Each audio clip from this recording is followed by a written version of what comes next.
la salle des loisirs, donc les tarifs des salles des loisirs et les tilleuls. Alors, aujourd'hui, aujourd'hui, la location de la salle des loisirs, par exemple, pour quelqu'un de l'extérieur, est de 515 €. Pour les gens de la commune, 351 €. Puis après, il y a tout un tas de variantes. Hein. Pour la salle des tilleuls, un week-end complet hors commune, c'est 135 €. Un week-end complet pour quelqu'un de la commune, 100 €. Avec des gradations également. Alors, pareil, dans le même esprit, alors on avait discuté, est-ce que notre salle est chère, est-ce qu'elle n'est pas chère? C'est difficile de faire des comparaisons parce que les prestations ne sont pas toujours comparables. Alors, c'est difficile de comparer des tarifs différents sur des prestations qui ne sont pas toujours comparables. Alors, ça peut donner une idée du marché quand même. C'est quelqu'un qui recherche une salle, moi c'est ce que j'ai fait, hein. C'est pour ça que je t'ai envoyé une liste. Dans cette liste que je t'ai envoyée, j'ai mis les tarifs brésilien que j'ai vus sur Internet.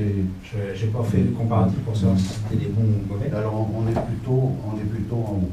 En échelle haute. On est plutôt échelle haute. Oui, mais je pense qu'il ne faut pas toucher trop au tarif. Parce qu'elle est louée. Elles sont bien, oui.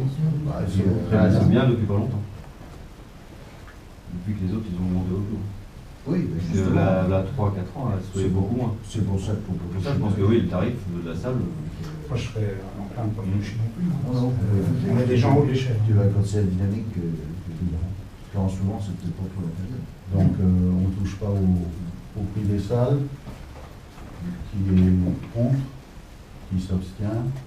Donc, on ne change pas le prix des salles.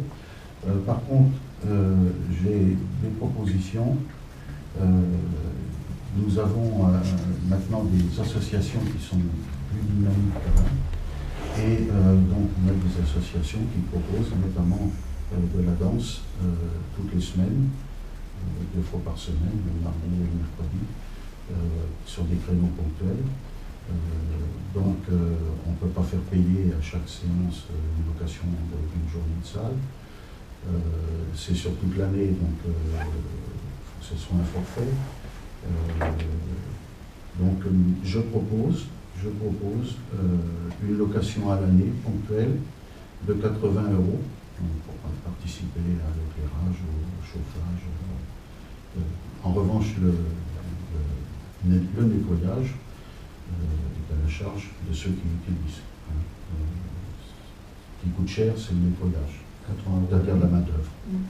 Donc 80 €, ça ne représenterait que l'électricité, chauffage. Voilà. Je pense que c'est honnête. Je pense. Je dirais que c'est aux associations de savoir si ça leur rappelle pas. Après, le nettoyage à charge des associations de faire. Parce que là, c'est à l'issue de chaque séance, c'est 2 heures de travail. On ne va pas se permettre de le faire par la commune. Donc, je propose cette première modification.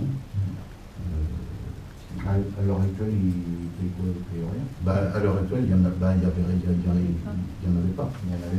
Donc oui, il n'y avait rien prévu initialement. Non, c'est une nouveauté. Permettre à des associations qui, toutes les semaines, c'est normal de leur faire un abonnement. Il faut bien qu'ils participent. Il faut bien qu'ils participent. 80 € sur l'année, je pense que c'est honnête. On passe au vote. Qui est contre? Qui s'abstient?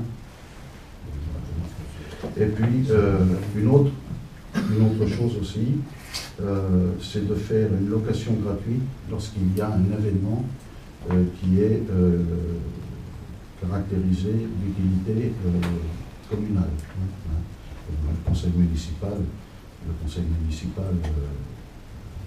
à chaque fois que le besoin, dira si c'est une activité communale ou pas.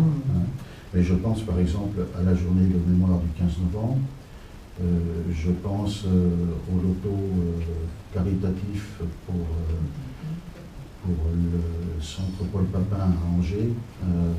Je pense à ces choses-là.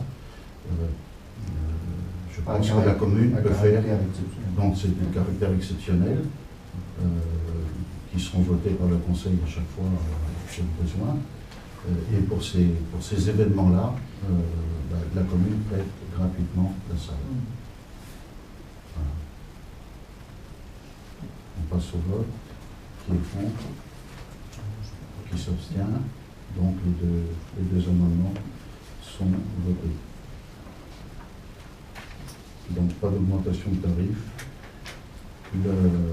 L'abonnement à l'année à 80 € pour une association qui fait une activité hebdomadaire. Et puis les utilisations à caractère exceptionnel d'utilité communale gratuite. On est obligé de faire payer les agriculteurs, ceux qui ont déjà qui participent, parce que d'un autre côté, ça met en porte-à-faux aussi vis-à-vis des professionnels qui, eux, payent un loyer ou payent un amortissement de l'immeuble pour justement faire des prestations similaires.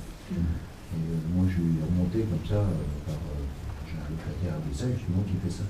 Il me dit, bah oui, c'est pas normal parce que les communes qui prêtaient ça gratuitement et nous, on ne peut pas se battre contre ça. Donc, ça a une concurrence qui est un peu déloyale. C'est normal de le faire payer et d'un autre côté, on ne peut pas le faire payer trop cher non plus parce que ça casse l'association. Donc après, faut que tout le monde rentre dans ses comptes. Et j'en reviens à l'association Basile Bessel, personne qui fait des activités, c'est un professionnel, Oui, c'est un professionnel. Enfin, c'est deux professionnels diplômés. Et Angélique Morin pour la Zumba. Diplômée.